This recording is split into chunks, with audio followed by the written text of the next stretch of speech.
जमले है ना रास्ता बंद है रास्ता बंद देखा पर मैं ना जाऊं ठीक है हमारा जल्दी जल्दी रहना है ना जिंदगी तो है कोई मात्र कोई नींद की तुम कोशिश करना वादा कभी न करना नींद की तुम कोशिश करना वादा कभी न करना वादा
आप लोगों को छठी में जन्म मम्मी का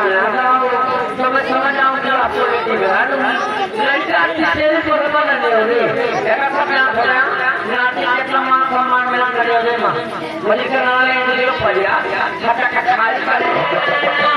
एक आदमी सारा मेरे को सो एक हाथ में ना दूसरा बाधा में को सोआ का हाथ में छठी में पूरा पूरा पूरा भाई एक आदमी साधु नाना यही बदलिया जो छठा माना हमारी है अब तो कहीं ना कहीं मोटी होगा सोचा बेटा समझ गए रात को ना हम तो इतनी और सुबह होगा कैसे गाँव में अपनी सब हुआ आज हम मेरे कर्म में धीरे धीरे गाँव मन में बोल गाँव गाँव काले बोल नहीं कहीं ना कहीं हार